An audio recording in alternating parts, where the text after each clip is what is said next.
ሰላም ውድ ተማሪዎች እንዴት ናችሁ? ይህ የስምንተኛ ክፍል አይሲቲ ዩኒት 1 ቤዚክ ኦፍ ኮምፒውተር የሚለው ዩኒታችን ነው። በዚህ ዩኒት የዚህ ቪዲዮ የመጀመሪያ ክፍል ወይም ፓርት 1 እናያለን። እናም እናንተ ይህንን የዩቲዩብ ቻናል ሰብስክራይብ ያላደረጋችሁ ሰብስክራይብ በማድረግ እንዲሁም ቪዲዮን ላይክ በማድረግ እንድትጀምሩ አሳስባችኋለሁ። ወሬ አላበዛም፣ ወደ ቪዲዮ እንሂድ። በመግቢያ ላይ እንደነገርኳችሁ ዩኒት 1 ቤዚክ ኦፍ ኮምፒውተር ይላል እና በዚህ ዩኒት ላይ የተለያዩ ነገሮችን የምንማማርበት ይሆናል። In this unit you will learn about the basic of computer such as generation, function, type and characteristics of computer እና ምን ይላል መሰላችሁ በዚህ ዩኒት ላይ ስለ ኮምፒውተር ጀነሬሽን፣ ስለ ኮምፒውተር ፋንክሽን እንዲሁም ስለ ኮምፒውተር ታይፕ እና ስለ ኮምፒውተር ካራክተሪስቲክስ ወይንም ባህሪ የምናይበት ወይንም የምንማማርበት ይሆናል ማለት ነው። The evaluation of computer is classified by its generation. ምን ይላል መሰላችሁ የኮምፒውተር ዝግመተ ለውጥ በጀነሬሽን ክላሲፋይድ የተደረገ ወይንም የተከፋፈለ ነው ማለት ነው። The main function of computer are talking, processing, returning, resulting and storing data. እናም ዋና የሚባሉ የኮምፒውተር ስራዎች ምንድናቸው? ለምሳሌ ታኪንግ ወይንም አንድን መረጃ መንገር፣ ፕሮሰስ ማድረግ፣ ከዛም በኋላ ሪዛልቱን መስጠት እንዲሁም ደግሞ ስቶሪ ማድረግ። ይሄ በዋናነት የምናውቀው የኮምፒውተር ፋንክሽኖች ናቸው ማለት ነው። ኮምፒውተር are classified based on their size, storage and speed, method of operation and purpose of the application.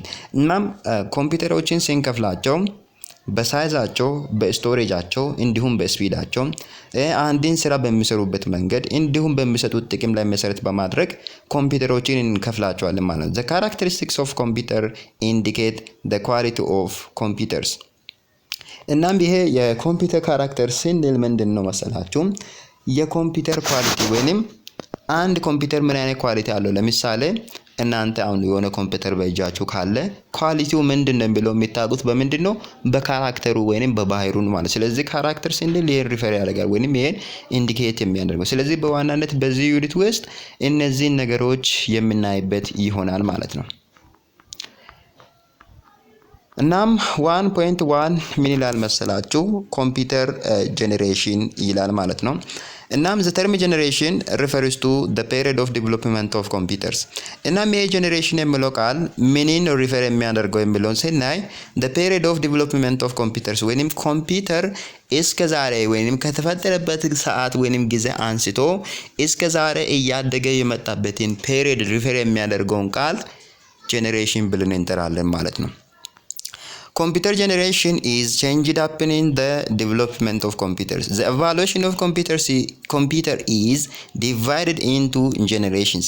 Each generation characterized by the major technological development that changed the way of computers operate. Initially, the term generation was used to distinguish hardware technology. Nowadays, the generation including the change in hardware and software.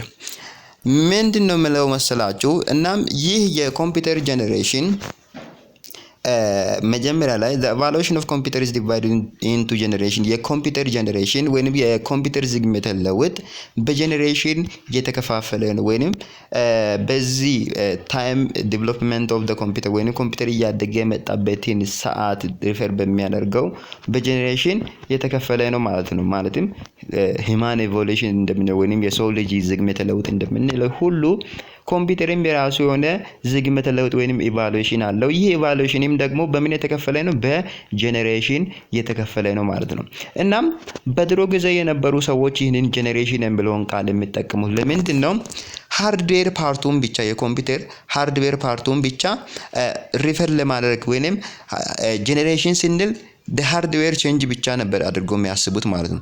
ነገር ግን በአሁኑ ጊዜ የነበሩ ሰዎች ወይንም በአሁኑ ጊዜ የነበሩ ኮምፒውተሮች ሃርድዌሩን እና ሶፍትዌሩን ጭምር ሪፈር ለማድረግ ነው ይህን ጄኔሬሽን የሚለውን ቃል የሚጠቀሙት ማለት ነው። ሶ ዴር አር 5 ኮምፒውተር ጀነሬሽን ወይንም 5 ዋና የኮምፒውተር ጀነሬሽን አሉ። የመጀመሪያው ፈርስት ጀነሬሽን ነው። ሰከንድ ጀነሬሽን፣ ሰርድ ጀነሬሽን፣ ፎርዝ ጀነሬሽን እና ፊፍዝ ጀነሬሽን ብለን የኮምፒውተሪን ጀነሬሽን በአምስት እንከፍላለን። እናም አንድ በአንድ ስናያቸው ለምሳሌ የመጀመሪያው ፈርስት ጀነሬሽን ነው። እናም ይህ ፈርስት ጀነሬሽን የምንለው ከ1940 እስከ 1956 የነበረ ወይንም ከ40 እስከ 56 የቆየ የኮምፒውተር ጀነሬሽን ነው ማለት ነው።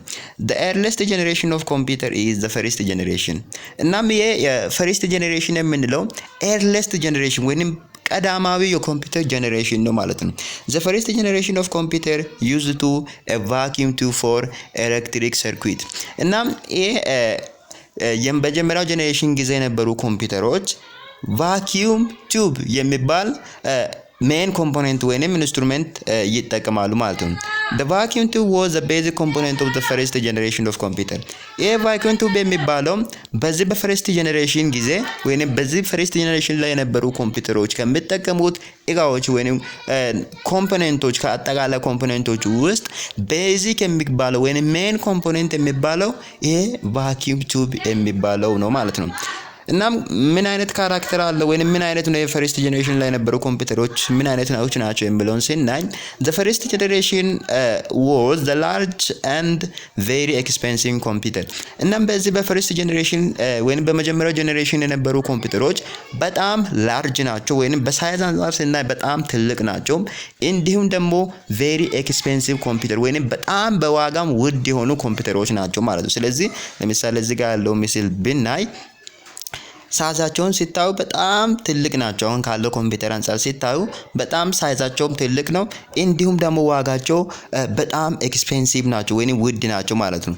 ስለዚህ የመጀመሪያውን ጀነሬሽን በዚህ ማየት ይቻላል። ሌላ ደግሞ ቫኪዩም ቲዩብ የምንለው ነው። እናም ቫኪዩም ቲዩብ ኢዝ አን ኤሌክትሮኒክ ዲቫይስ ዛት ኮንትሮል ዘ ፍሎ ኦፍ ኤሌክትሮን ኢን ቫኪዩም። እናም የቫኪዩም ቲዩብ የሚባለው ምንድነው? ኤሌክትሮኒክ ዲቫይስ ሆኖ ኤሌክትሮኒክ ዲቫይስ ሆኖ ኮንትሮል ዘ ፍሎ ኦፍ ኤሌክትሮኒክ ለምሳሌ የኤሌክትሪክ ፍሰትን የሚቆጣጠር ወይንም ኮንትሮል የሚያደርግ ነበረ በዛን ሰዓት ማለት። ስለዚህ እዚህ ጋር ምስሉን ማየት ትችላላችሁ። ይሄ ነው ቫኪዩም ቲዩብ የምንለው። ስራው ምንድነው? ኮንትሮል ዘ ኤሌክትሪክ ፍሎ ወይንም የኤሌክትሪክ ፍሰትን መቆጣጠር ነው ማለት ነው።